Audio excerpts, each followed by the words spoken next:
Hi guys, welcome to the second video for Unit 3. We left off last time as things were heating up between the colonists and the British, because we have the British who are mistreating the colonists who are now aware of the rights that are happening in England. And let's pick up right from there. Protests in the colonies. This is no surprise here. We left off last time talking about how the colonists were getting irritated that the English were not treating them as they would if they lived on the mainland, and they were supposed to be just as English as everybody else, but they had no representation. So, we are going to see Patrick Henry use some of the Enlightenment ideas that were talked about last year or the year before in global class to write what's called the Virginia Resolves. The Virginia Resolves are a listing of radical ideas that the colonists should have their own assemblies and levy or make their own taxes. How crazy is that? That the people should tax themselves. They should figure out what their taxes should be, because they're the ones paying it. They're the ones living it. The opposition to the British then start calling themselves patriots. So that is what the group then becomes known. There is a group of patriots that come together and call themselves the Sons of Liberty. This is an all-male association of protesters that are led by Samuel Adams, and they led riots against taxes and anybody who supported the taxes that were put on the colonists. Now, there is another group that is formed, and they are called the Daughters of Liberty. This is the colonial women that were patriots, and they are going to be involved in the protests. And as these ideas start to spread that the colonists need to speak up for themselves, the Stamp Act Congress is held. The Stamp Act Congress is held in retaliation to the Stamp Act that was passed. Remember, that was the first direct tax that was made on the colonists on any paper materials that they wanted to purchase, a tax that was affecting a large number of the colonists. And this Stamp Act Congress was held in New York City in October of 1765, and this encouraged a consumer boycott of imported British goods. So what they said was, we just won't buy it.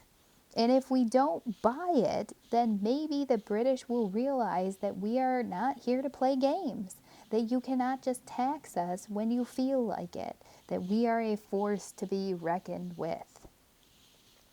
The Stamp Act is repealed because of the efforts of the colonists, but the debt from the war doesn't go away. They had not even begun to put a chip in the debt that was owed after the French and Indian War. We are going to see Charles Townshend, the Crown's chief financial officer, the CFO of England, come in and say, okay, here's my plan for how we're going to pay off the debt from the French and Indian War. And what he does is he creates indirect taxes on the colonists. His idea is, let's make them think that the taxes aren't really on them, and then they'll be more willing to pay it. I think he was wrong. Nobody likes taxes in any form. So he comes up with the Townshend Acts of 1767. He names them right after himself. And what this is a tax on everyday items. And these everyday items included lead, paint, paper, glass, and tea. Now that covered a whole gamut of people, and everybody in the colonies, no matter what your social class was, no matter what your job was, no matter where you lived in the colonies, they all used these products: lead, paint, paper, glass, and tea. The reaction from the colonists are that they refuse to pay, and they are further angered. that these taxes are being used to pay royal officials such as governors and judges. So they say, first of all, we don't want to pay your taxes. Second of all, we don't like your crown leadership over here in the colonies, and we especially don't like that the taxes we're paying are paying them to be here when we don't even like them. So the colonists start to refuse to pay the tax, and tension is just heating up in the colonies. So more protests are coming. The Boston Massacre. Now the Boston Massacre, just a little bit of story, a little bit of tidbit behind what happened there. You've got the colonists, the patriots, who see a red coat and they are immediately angered by their presence. So the colonists start taunting this redcoat, and they start saying, mean things at him, and it's winter time, so they're throwing snowballs, and they're angry because he's there, and he's a representation of the taxes that they don't want to pay. And they end up calling in reinforcements for the redcoat, and these protesters, these colonists, go beyond just throwing snowballs to throwing rocks to hitting these officials here, the redcoats. And what happens is one of the redcoats fires into the crowd because the violence had escalated. And there are going to be 5 colonists that are killed by shooting into the crowd. And then this event becomes labeled the Boston Massacre. And when you think massacre, you think like, holy cow, hundreds of thousands of people must have died. No, 5. Now, I'm not saying that 5 lives isn't a lot. It is. There should have been 0. But to call it a massacre was meant to be used as propaganda to draw people in, to say, look they're killing us now. A massacre. Oh my goodness. It draws out emotions from people. And maybe they're not telling all the facts of the events, but a massacre makes it sound pretty bad. And when you say massacre at the hands of a redcoat, then the tensions just turn up a little bit more.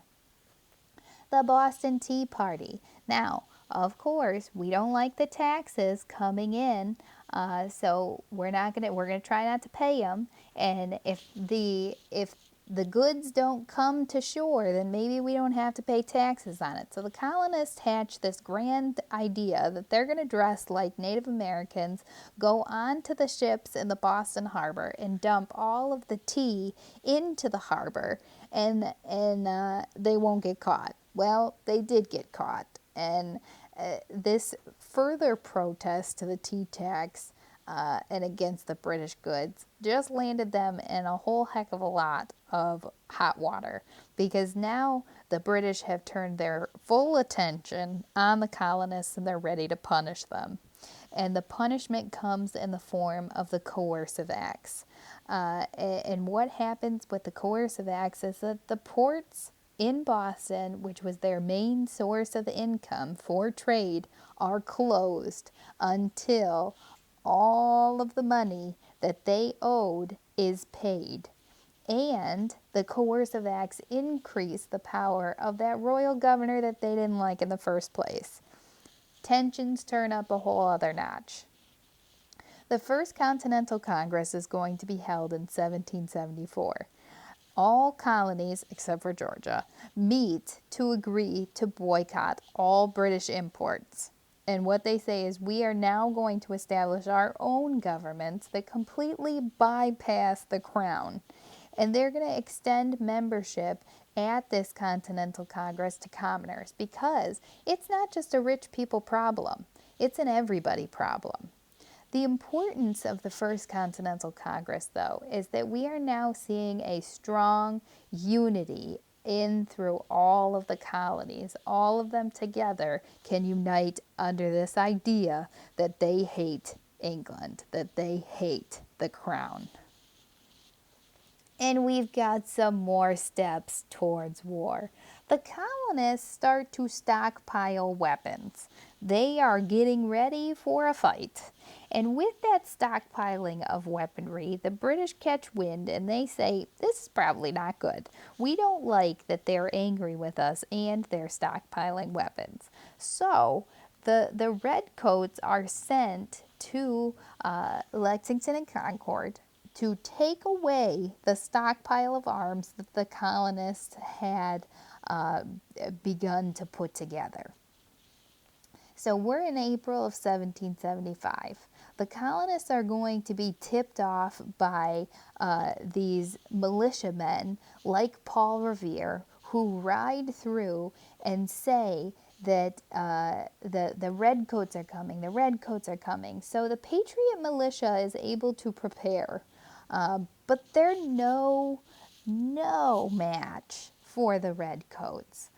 The Patriots are going to gather in Lexington to face off against the Redcoats in this first battle, and the Patriots are easily defeated by the Redcoats, who move directly on to Concord. I imagine them like this big old giant Godzilla that just stomps on Lexington and moves right on to Concord. At Concord, the Patriot Minutemen, who are named for their quick response to their call for action, they attack and the British kill over 200 of them. The Patriots look a little bit better at Concord, but they still lose. The British reach Boston, where they are now surrounded by Patriots. But the Loyalists also seek safety in Boston, Loyalists being those who still like the crown. And when the Patriots take control in Boston, when Patriots take control in the New England colonies. So it Lexington and Concord are this first little glimpse into what is to come in the war. We see some defeat, but we also see that the Patriots are able to hold their ground just a little bit. But now the full scale of fighting is about to come in. The Second Continental Congress is held in May of 1775. Delegates from the colonies are going to meet in Philadelphia for this Second Continental Congress. All of these colonies coming together. George Washington is going to be put in command of the army here because now they know that war is coming. At this Second Continental Congress, independence is mentioned. So there's some rumblings among the people of like, maybe we should break apart from England. But not everybody agrees that that radical measure is something that we should take right now. It is preferable to remain with the British. They just don't want to pay the taxes anymore. So at the Second Continental Congress, the Olive Branch Petition is written. And what this does is declare an allegiance with the king, but not with Parliament.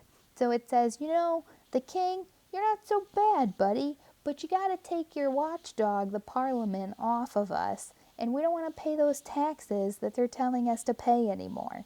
So this is in good faith that it's written to the king. They put that olive branch out there, but it's completely blown off. The king rejects it, and instead he responds with a smack in the face and says, here's some more troops in Boston. So their efforts to make nice were completely blown off. So we have a few groups in the colonies at this point. We have the Patriots and the Loyalists. Patriots are going to be those who want independence from the crown, and they believe that that is the only option. And then we have Loyalists, those who are loyal to the King of England. And then we have the fence sitters. And this is something that we don't always talk about. The majority of colonists are what we call fence sitters. They're in the middle. They would like to see which side is going to come out to be the strongest, and then they're going to pick whose side they want to be on.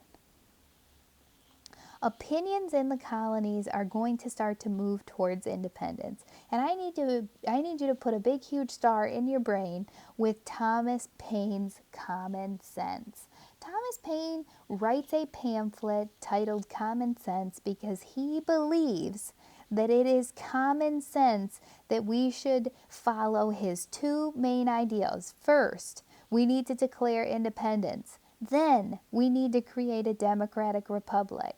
Democracy, democratic, meaning power of the people for the government. Republic, meaning we elect officials to represent the people in the government. He says it's easy, it's as easy as that. It is common sense to challenge the authority of the British.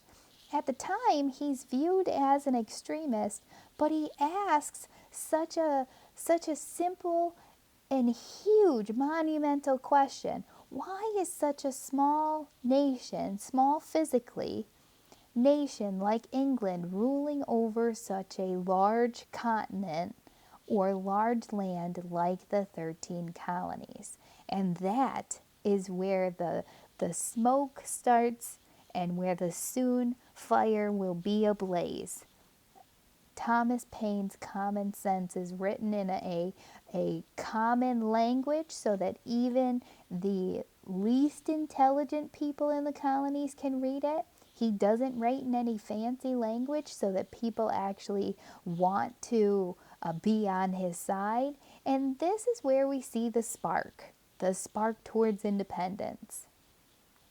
And then we have the Declaration of Independence. Thomas Jefferson is chosen to write the Declaration of Independence because of his experience as a world traveler, and he just has a sort of finesse that is really called upon at this time to write to the crown. The Declaration has three main parts. First, there is a statement of intent. We are going to leave you. Then there is a list of grievances. Grievances meaning what they do not like, what the problems are. And the third part is that the colonists officially dissolve their ties with England. I like to call the Declaration of Independence just one big long breakup letter. And if you ever got that breakup text, sorry if I'm bringing up bad feelings, but it always starts with, I'm breaking up with you. And then it leads into, this is why I'm breaking up with you. And then it ends with, we're done. And that's exactly what the Declaration of Independence is. It starts off with, we're leaving you. Then it goes into, this is the why we're leaving you. And then it ends with, we're done. Just because the Declaration of Independence was written, though, does not mean that the colonies are now independent. They have to fight for independence now. And that fight begins, and when the fights begin, when the battle actually begins, the British do start to make some mistakes. And we see those mistakes first at the Battle of Bunker Hill. Now, the Battle of Bunker Hill was actually fought on Breed's Hill, but they didn't really know it until afterwards, and you can't change the name. Major General William Howe is going to decide to attack the Patriots head on, and what he expects them to do is retreat and march up the hill. The British suffer many casualties and had to retreat twice down the hill without being able to defeat the Patriots. The Patriots, though, are running out of ammunition because remember, they're not that well connected. They don't have a lot of money. And they are going to be told to don't fire until you see the whites of their eyes. And the Patriots here really only lose because of lack of resources. But it is important to see that the British suffered a large loss at the Battle of Bunker Hill. They lost over 1,000 killed and wounded, over 1,000 at the hands of the British at the hands of the Patriots, who were supposed to be an easy defeat. So at the very beginning, we start to see the British aren't these big, bad, scary monsters that can't be defeated. The Patriots have some strengths and some weaknesses. Their strengths include that they're fighting on their own home turf. The Patriots are fighting for a cause that unites them. They want independence. They have some pretty competent leaders. And there are some Patriot sympathizers in Parliament. There are some people who agree that, yeah, maybe they do have a good reason to fight. Their weaknesses, though: the British are well equipped and well trained. The British have a strong navy. The Patriots struggle to raise money. They don't really have it. And the Patriots don't have the support of all the colonies. There are still some colonists that would rather stay with England. We really see these weaknesses at Valley Forge. The British are going to gain control of Philadelphia in autumn of 1777. In order to keep an eye on the British in Philadelphia, George Washington settled at Valley Forge for the winter. The soldiers at Valley Forge are going to suffer from that lack of supplies and food. Nearly a third of the soldiers, of the 10,000 soldiers there, didn't have coats and they didn't have shoes. Imagine no coat, no shoes in the middle of winter in Philadelphia. But the upside of Valley Forge is the Patriots are going to be trained by German volunteers led by Baron von Steuben to improve the Patriots' fighting style. This new discipline shown by the Patriots is going to illustrate the leadership qualities of Washington. And as crappy as Valley Forge really was overall for the colonists, it kind of makes Washington look a little bit better that the Patriots come out looking a little well trained at the end of this. We're going to take a pause there this time, and the next time we tune in, we are going to finish up the Revolutionary War.